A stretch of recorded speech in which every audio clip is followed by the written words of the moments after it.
So we need a little bit more work on being able to clarify how do we support, because the Mexican military established La Guardia Nacional, which are military policemen from Sedena who just changed uniforms, are still getting a salary from la Secretaría Nacional de Defensa, but then all of a sudden we were blocked from assisting them because they were now technically law enforcement.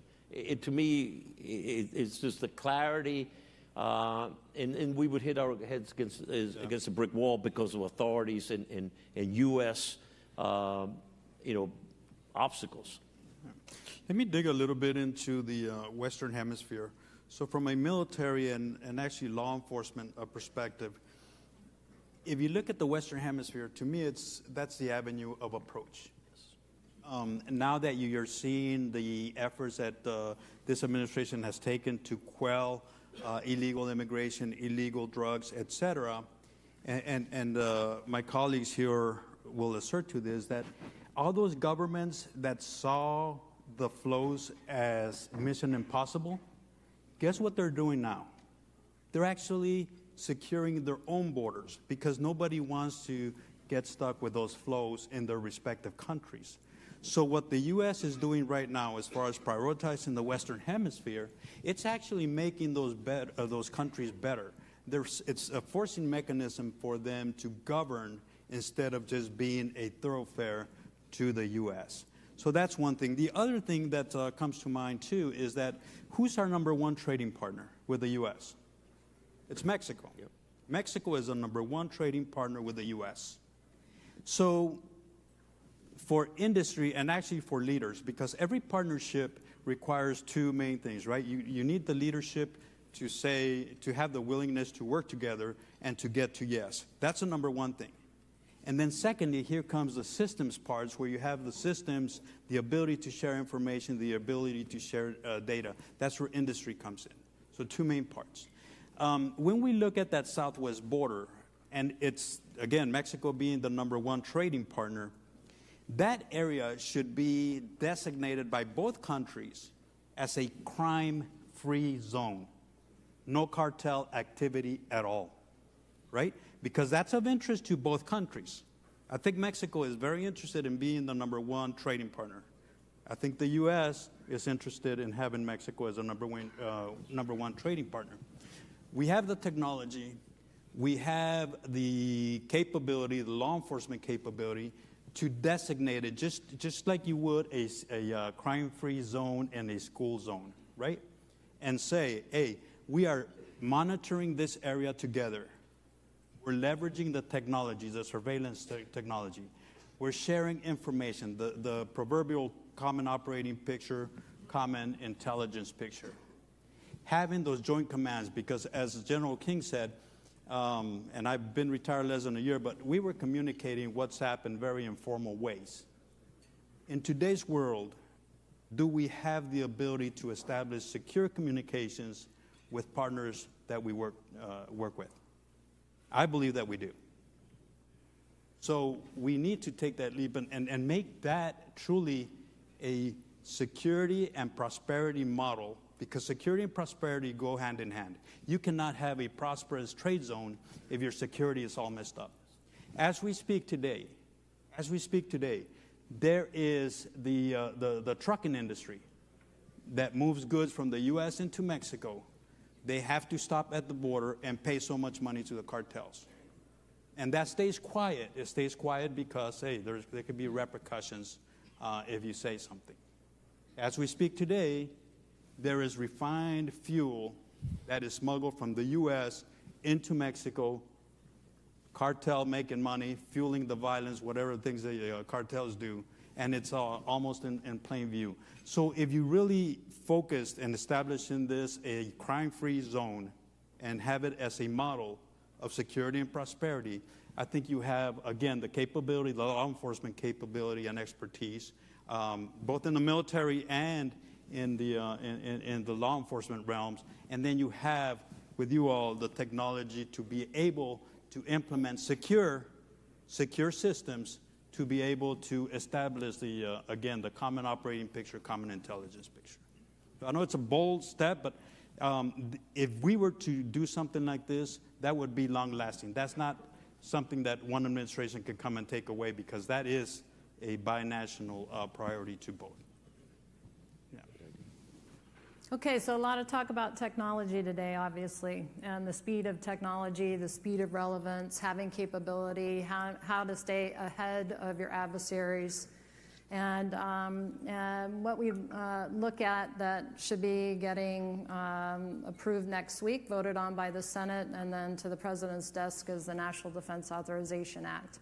And so the NDAA has quite a bit of profound acquisition reform in it for the Department of War. And having listened to the leaders for the Army, I'm a retired Army, so I stay really plugged into what the Army's doing. Transforming in contact, TIC, and that's what the Army is doing. And they're getting away from programs of record, because programs of record are locking the Army and have locked the Army into programs that just become legacy programs, right?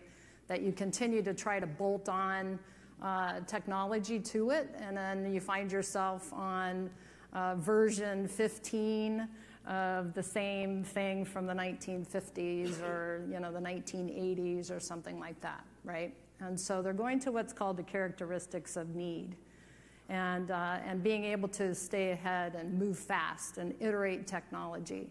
They're going to try to achieve to become lighter, mobile, low signature, decentralization, those sorts of things.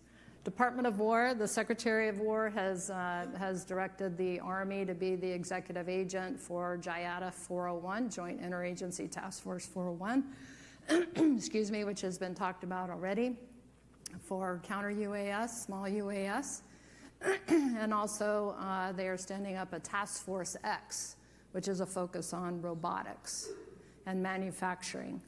Budget line consolidation, having the right to repair on equipment, instead of having like 200 parts to a system, creating things and having industry help them create things that have like 10 parts, right? And then when you talk about right to repair, so the Army, which is pretty big, doesn't have to have like field service representatives, FSRs that always have to be there to repair stuff, right? Because the soldiers can't, because they don't have the right to repair, those sorts of things. So the Department of War is moving out and trying to figure out, right? Because if you look at what's happened between Russia and Ukraine, and you look at what has happened between those two countries, right?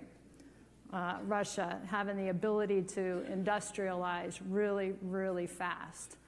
Their army can't fight, but by God, they can industrialize pretty doggone quickly, right? The superpower that Ukraine has is that they can take the battlefield changes and they come back and they can change how they're doing things, their tactics, and then they can change how they're implementing things and what they're employing, right? So that's their superpower. And so as we think through, and we think through our mission and the security of our homeland, safer, stronger, more prosperous. Now also the Western Hemisphere, right? Safer, just increasing that bubble out, safer, stronger, more prosperous. We think about the technologies that are needed on the border. Is the border networked? Is there persistent surveillance? Are we able to see? Do we have domain awareness of everywhere on the border, right? When we're talking about increasing capacity and capability, do we need the military to support CBP because there's not enough CBP? Right? So I will tell you that just in terms of what the direction that the Army is going, unless it's AI enabled, they're not gonna fool with it, right? And so how do we move out with all the technology that's available? A lot of money being put into DHS at this point, but how do you take advantage of that and all those capabilities? Are the industry days that are taking place, are those actually enough, right, for people to be able to showcase what the latest technology is? Because I think there's things out there that's available now that can help. Ma'am, I'll take a shot at that. When I first deployed in, I think, 2017 to the border as Task Force 51 commander, we were given the guidance to go and prepare and bring in a brigade combat team. Your mission, expect the mission to last between 6 to 9 months so we can buy time for DHS to hire enough CBP assets to be able to deal with the border, with the challenges, and that's the caravans at that time. We haven't left the border. And of course, I don't want to alarm anybody. The United States Army has been on the U.S.-Mexico border since 1829. So this was not. So we've always. This has been part of the mission set. Of course, at much lower levels, but the problem is that the Army had it had capabilities that were generic capabilities that they could be thrown at this because we had a force ready to respond across the nation. The CBP did not. DHS did not have the infrastructure to be able to grow that fast. And so that's one of the challenges. And of course, remember, the threat, the cartels are constantly innovating as well. They're taking lessons learned from Ukraine and the Russian conflict. They're taking, they're taking lessons learned from Israel, from Gaza, and they're applying it to their tactics and techniques. So they're when money is no object, you have incredible capacity to be able to attract talent and to be able to put technology, and they're not governed or restricted by who they buy equipment from. And so the ability to innovate, the programs of record are not made to be able to adapt as quickly. And so I'm glad that the Department of War is changing the whole outlook on how we go after technology, because the speed of innovation is so, you all are doing so well of innovating and putting products out there. There are Cold War systems to acquiring equipment, and the training pipeline are not set up for that. And so we're having to speed up and catch up because the innovation is incredible. Oh, absolutely. You bring up a good point. And I know it's been spoken about earlier, like how do we speed up procurement? I think that's one of the main barriers that we have. But from an operator perspective, I mean, we don't get into the whole how are we going to procure. It's like, hey, I need this right now at the speed of mission. I think somebody mentioned the speed of mission. But I'll give you an example of what it looks like in the border environment. I will say about 7 to 10 years ago, one of the biggest threats that we were facing, which was a new threat, was the use of ULAs, ultralight aircraft. And our challenges were like, AMOC could not track them because they're slower and they fly lower. Anyways, there was a problem tracking those, right? And then you had to be right on top of them because the only way to spot them is contact by chance. And then we had a lot of reports from the community that, hey, I see this thing buzzing over my house, et cetera, right? So we started looking at that, coming up with solutions to counter that threat. By the time we got to a solution for that threat, it was obsolete. It was a dinosaur then. Now you got the SUASs, the drones, that have taken the place of those things. So from an operator perspective, you see the threat evolving extremely, extremely fast. No limitations on procurement. No limitations on getting experts to develop these things for their use. So we have to look for ways on how to get that technology at the speed of mission. And as far as technology goes, I think it's been touched on as well, but I think that when industry is developing technologies, right now, General King mentioned that we use the military as a stopgap measure because DHS and CBP were going to build capacity to be able to secure the border. So that was the initial plan. And we're doing that. You've seen all the efforts to increase ICE, to increase Border Patrol. But when it comes to technology, I think autonomy to the extent possible is indispensable nowadays, because every good piece of equipment that we deploy out there requires agents and officers to go man that. That's one thing. The other thing, when we're talking about intelligence or sensors, advanced information. If you're telling me that I have a threat 5 feet from me, it's a little bit too late, right?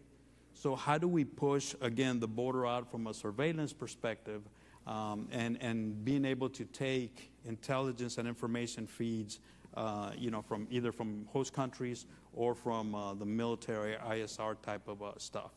There's I heard one of our leaders in CBP that he was looking at working with Mexico to deploy technology way before the vehicle gets to that officer at the port of entry.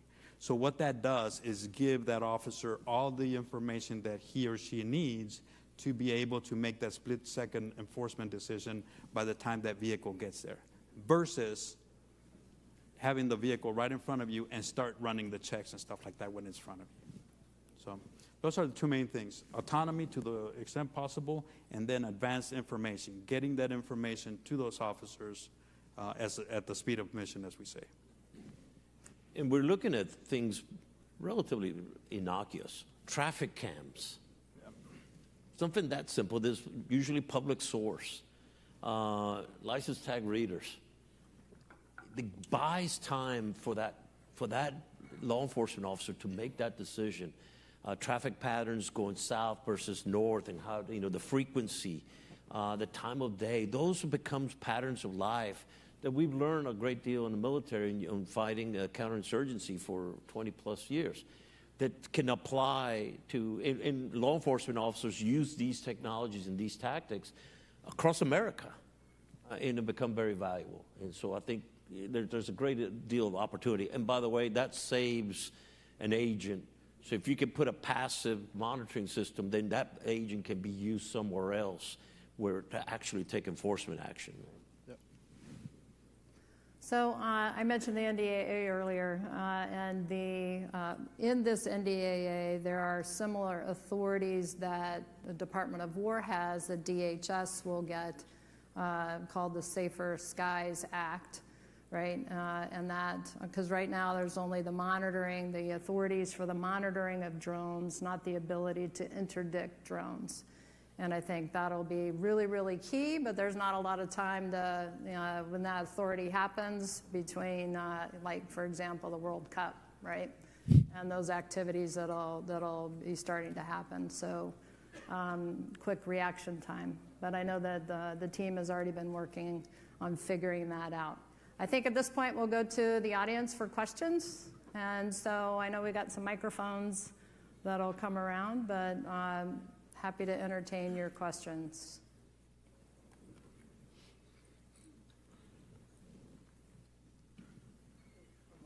Matthias Kennedy, I want to say first, General, spent time down in your sector, your AOR. I don't think anybody realizes how big that sector is. It's 42 million square miles that you had to take charge of, so that was pretty substantial. But the question I have, I guess, for industry, I always look at it from S&T standpoint at science and technology. We're always telling them when we're working with industry that we vet the technologies. So hearing from the operators, interoperability is a big thing, right? When the national defense areas were established and operational control was mandated, we had this influx of DOW coming in and bringing them into the wars. Now, it was already happening in small scale, but with all this equipment coming in, can you talk about the importance of interoperability, the opportunities for industry as they look at interoperability, what that means, not just interoperability for DOW to DHS, but also interoperability with equipment that they are developing to have an expansion of that market space for them? Well, one of the challenges that we have is there's so much flow, and this is a common problem that the Department of War has. As your unit is getting organized to deploy, whether it's overseas, you get this tons of equipment thrown at you. By the way, you have to stop and train and bring train operators and train it and build it back into your systems of operation. How do you use that technology? And so how timely is that technology, and making sure that your training pipeline supports all these technologies. We got to be careful. And this is one of the things that I spent a lot of time working with our friends in Sedena, is that our competitors, enemies, or whatever you want to call them, are bringing and throwing technology at our partners south of the border. but they don't come with operations and maintenance and training as part of it. Only the United States brings a whole program that helps train, helps sustain, and maintain the equipment. And so that's why you see when you go to Central and South America, you see all this equipment is just pushed over on the side of the runway, just rotting away because there was no training, no operations, O&M part of it. And so that's what's unique about the United States, is that when we utilize, it comes as a package.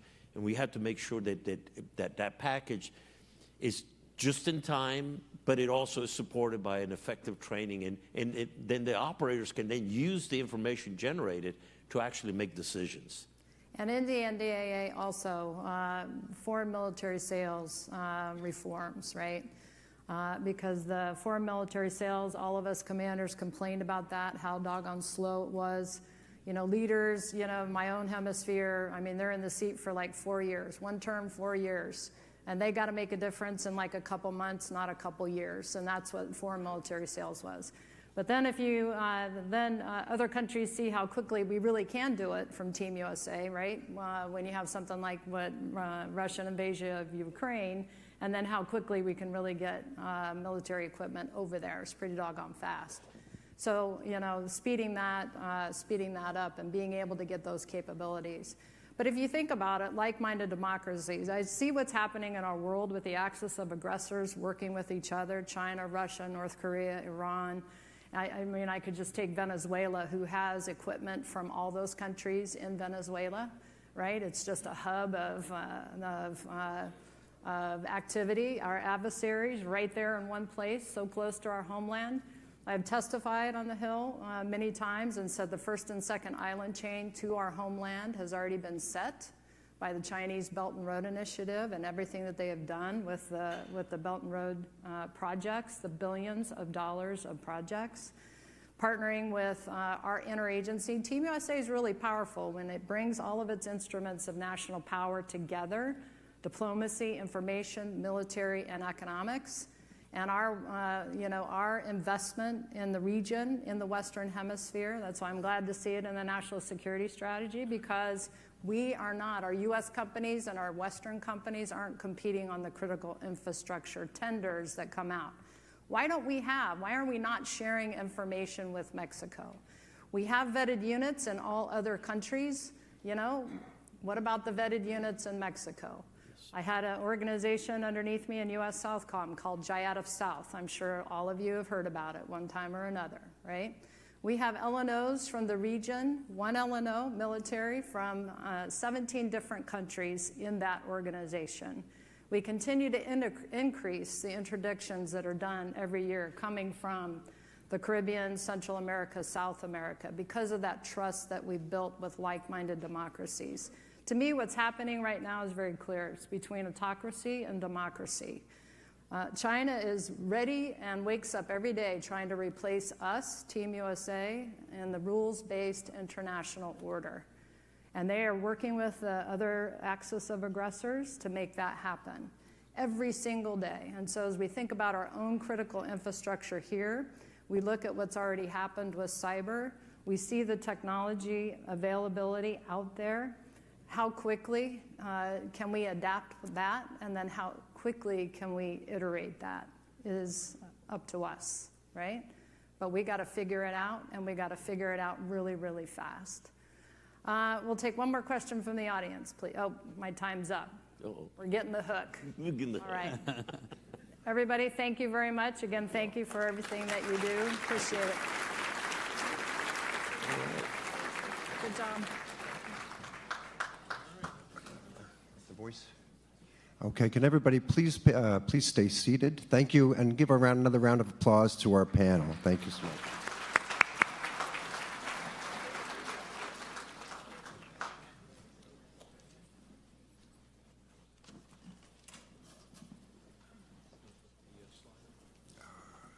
It's going to be a video.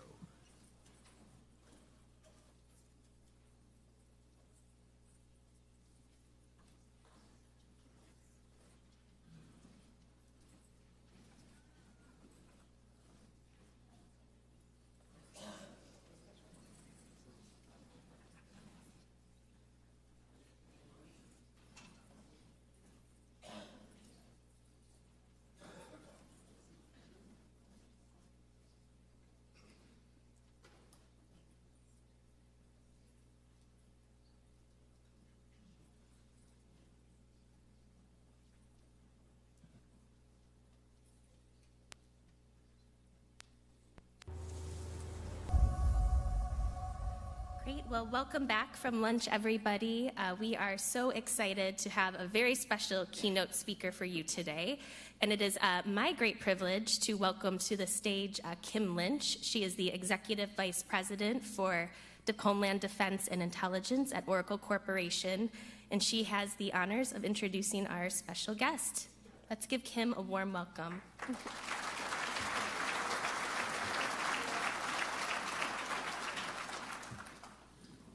Thank you, Megan, and thank you all for being here. It is so great to be among so many of the Homeland Security distinguished leaders and all of you who are working on such a critically important mission for our country. So thank you for being here. And we at Oracle appreciate just being here amongst all of you. I have the distinct honor of introducing this afternoon's keynote speaker. Prior to being named Secretary of the Department of Homeland Security, the Honorable Kristi Noem served as South Dakota's 33rd governor and was reelected in 2022 with the largest vote total in South Dakota history. During her time as governor, she strongly supported strict border enforcement and actively backed statewide drug enforcement efforts with connections to cross-border crime. Now, as the Secretary of Homeland Security, she has led a historic effort to secure the southern border, delivering on President Trump's pledge and enhancing security to all Americans. It is my sincere pleasure to welcome to the stage the Honorable Kristi Noem.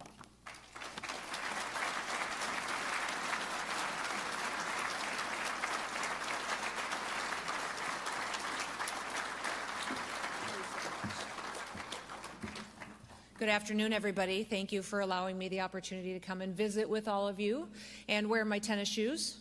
It's been a busy week, and I'm just so grateful to get the chance to discuss our Homeland Security mission, and thank you for all of your partnerships. You have just been absolutely incredible in working with us to fulfill our mission each and every day.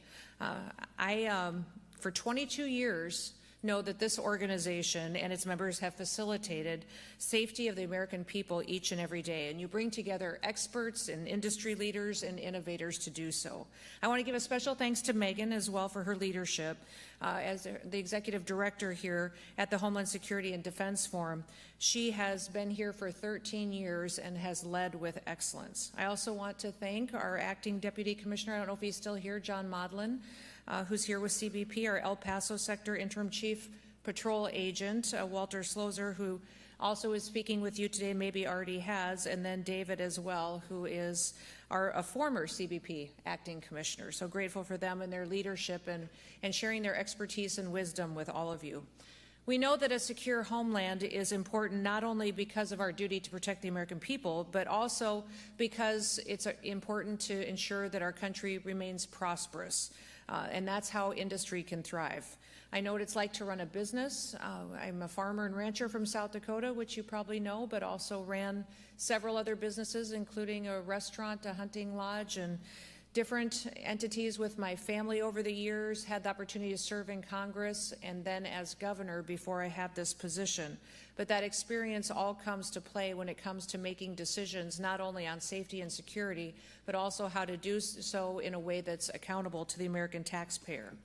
So what does the Trump administration under President Trump's leadership want? What do they want to do as far as building partnerships with all of you? What are our goals? And that is what I'm here to discuss with you today. The president wants a country where our citizens can live in peace, where business is booming and opportunity abounds for all of those who play by the rules and follow the law. Today, I'm happy to tell you that President Trump is indeed making America safe again. And I think all of you know that from what you see out on our streets and in our communities today. And he's setting records and breaking records in the process. When President Trump returned to office, one of our top priorities was getting the Department of Homeland Security back on track. As you know, in many situations, our law enforcement officers weren't allowed to do their jobs. People and departments and components under our umbrella were off mission and were not doing the duty that they needed to protect America. For 4 years, the Biden administration pulled DHS and other vital parts of our national security away from our core missions. There's no clearer example than the disastrous open border policies that we saw perpetuated and the invasion which was facilitated by the administration. They brought crime and violence and unprecedented drugs to our communities. Terrorists flooded our country, and countless citizens of adversarial countries waltzed right over our border. Customs and Border Protection was prevented from doing its job, and worse, they were used many times to funnel aliens in as quick as possible. President Trump has put an end to that, delivering the most secure border in American history. In fact, we've just reached our 7th month of 0 illegal aliens released into our streets. Border crossings are down over 93% year over year. Meanwhile, we're removing illegal aliens who came in under the Biden administration. By the end of this year, 2.5 million illegal aliens will have left our country. That includes over 600,000 that were detained and deported, but 1.9 million virtually have left voluntarily through our communication efforts, through the efforts of facilitating plane tickets, and also $1,000 reimbursements for those who choose to go home voluntarily with the opportunity to come back the right way someday.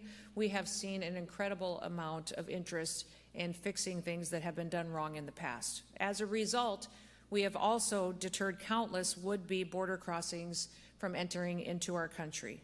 DHS, as you know, was founded after 9/11.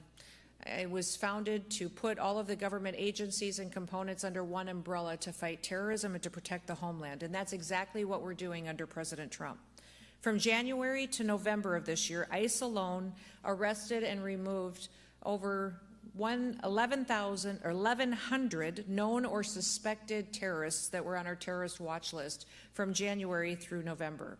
And we're driving that number up every day. That is not counting the individuals that were arrested and encountered by other agencies or departments. President Trump has designated many cartels and gangs, other criminal groups such as foreign terrorist organizations, and designating them under that allows us to go after those killers with more tools than we've ever had before. Through our Homeland Security Task Forces, which I co-lead alongside our Attorney General Pam Bondi, DHS is working with other departments as well as our international partners and organizations to crack down on cartels and terrorists and other transnational criminal organizations. Since late August, the Homeland Security Task Force has seized more than 461 metric tons of drugs and millions of dollars in assets. Last weekend, CBP under the Homeland Security Task Force stopped nearly 6,000 pounds of meth from coming into the country from San Diego at a port of entry. And that bust would not have happened without the robust security that we have at the border. The bottom line is that we're driving the cartels out of business, and we're ending an industry that profits off of the deaths of millions of Americans. Fentanyl traffic across our border at the southern border is down 56%, and that means that fewer families will have to live with the pain of losing a loved one. We're taking the fight to make America safe again to our enemies, and we're going after them on the high seas as well. We know that our maritime borders need to be defended, and since January, the U.S. Coast Guard has seized enough cocaine to kill 177 million Americans. That's 2/3 of our country's population. By keeping criminals and terrorists and drugs out of our country, we're saving American lives, and we're sparing American families from the pain of illegal alien crime and the heartache of drug addiction and fentanyl poisoning. But we know that our threats are ever evolving, and that's why you're here, and that's why I'm grateful you made it a priority to be here today. We need the improved technology, the intelligence, and the expertise that you bring to the table to stay ahead of our enemies. Thanks to the big, beautiful bill, we have funding that we can make sure that the Department of Homeland Security has what we need to get equipped to prepare for the future. We focus on merit. We're ensuring that we get the best products so that we can keep the American people as safe as possible. And as a result of everything that we've been doing, Americans are getting back to work after years of illegal aliens taking their jobs and flooding our market and using those resources to support other entities besides American families. In the first 8 months of the Biden administration, 88% of new jobs went to foreign-born workers. In the same period under President Trump, 100% of American jobs went to American-born workers. Overall, that's more than 2.5 million Americans that went back into the workforce. Now, as President Trump continues to stand up for our citizens and prosperity on the global stage, he also is working to enforce American tariffs. CBP is responsible for implementing and for enforcing all tariffs, and in January, CBP has collected $1 billion from tariffs, taxes, and fees. And what there actually are and what we are utilizing them for is a negotiating tactic. They serve as a stick, so to be, to bring people to the table. And if a company or a country doesn't like tariffs, a simple solution exists. Invest in America. Meet our demands. Meet our safety protocols. You won't regret it. You won't have any tariffs, and we want to do business with you if we do it the right way. And we will rely on our international relationships and partnerships to keep our country safe. As President Trump's DHS secretary, it's been an absolute honor every single day to get up and to have a purpose of safety and security with the United States and be able to negotiate with our international partners. And since January, we have secured, under the Department of Homeland Security, over 30 international agreements that don't just tighten our security operations, but they also help us with travel, and 17 of those I have personally signed with our international leaders. For example, the biometric data sharing partnership agreements that we've signed with countries in the Western Hemisphere have allowed us to identify threats to the United States and to the region. And these data exchanges have allowed us to better understand the movement of bad actors in the hemisphere and identify them if they come to the United States. Many of you have the technology and the innovation to help us do that even better. And among those that we have identified, we have found nearly 100 known and suspected terrorists just from those agreements that we've signed in the last several months. America is not just a nation that is important, but it also needs to refocus on being the Arctic nation that it is, and we have been since the 1850s. Under President Trump, we're finally acting like it. We need to revamp our shipbuilding industry to revitalize the Coast Guard to help defend it. And last month, I hosted the ministers from Canada and Finland here in D.C. to continue our icebreaker collaboration effort, our ICE Pact, to strengthen our maritime capabilities, to rebuild America's shipbuilding industry, and to increase our presence in the Arctic region to deter our adversaries. ICE Pact brings together the governments of our countries, our three nations, and it brings private industry in from all three countries. I'm sure you've read and heard about what that really has done to establish the shipping industry here in the United States. For example, the Canadian shipbuilder Davies has pledged over $1 billion to acquire and to modernize the American shipyard assets in Texas for the production of icebreakers right here in the United States.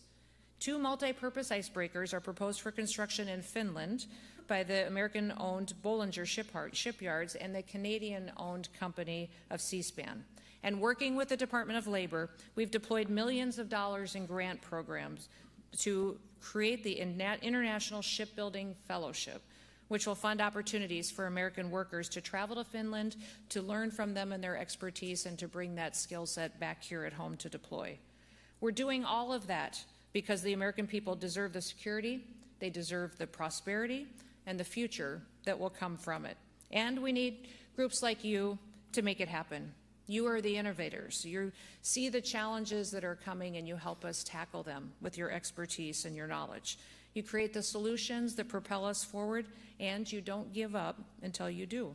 And that's really what the American spirit is. It's what drives us forward as a nation. We're all doers, and we always have been.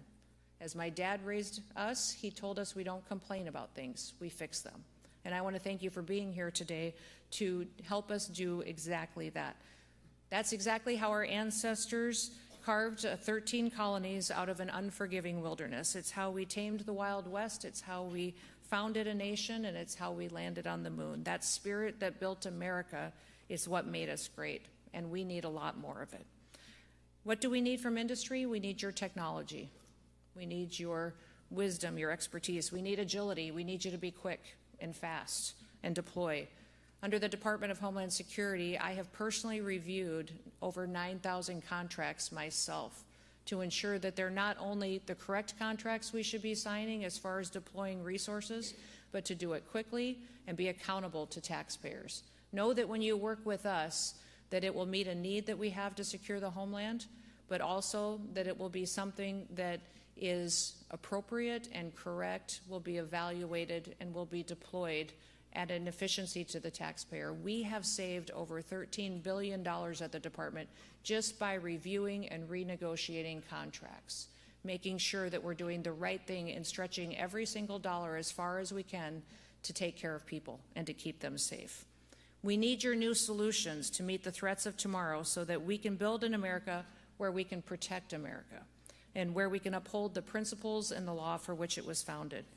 If you care about all of that, and if you want to be a part of the team and continue to help us, gosh, that would be absolutely fantastic. We need you. We face more threats than we ever have before, not just from enemies that are here within our borders, but from those far beyond. Not just from individuals, but from groups, cartels, terrorists, and even other countries that wish to take America out.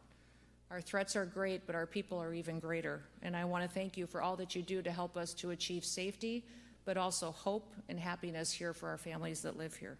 So I just want to thank you all for being here, for what you do, for loving this country, and may God bless you for partnering with us in new ways each and every day. Have a wonderful afternoon. Thank you for giving me a few minutes to visit with all of you. And with that, I will yield back, but does anybody have any questions? I'll take a couple questions before I leave if you've got some. Yes, ma'am. Yep. We have a contract on your desk right now to review the We're going to negotiate a contract right here today. I love it. I want to know what we're going to do to improve and quickly put in place AI-enabled surveillance on our borders to improve the false alarm rate, which is very, very high right now and causing a lot of pain to the folks in the field who need this.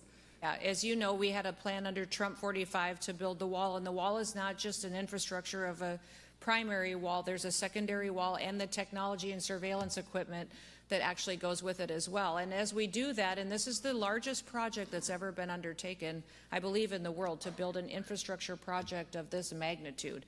And having the right technology to tell us when there is a threat at that border is important, but also we need to know when it's not a threat and it's something else. So your contract, I don't know the specific one, but I will go look at it. It's not on my desk yet because I just cleared my desk this afternoon. But I will. But that is one thing that we need, is not just technology, but technology that's reliable, that gives us the correct information we need to keep people safe. So we have already done the many contracts to deploy and building of the border, but we are going to continue to allocate those.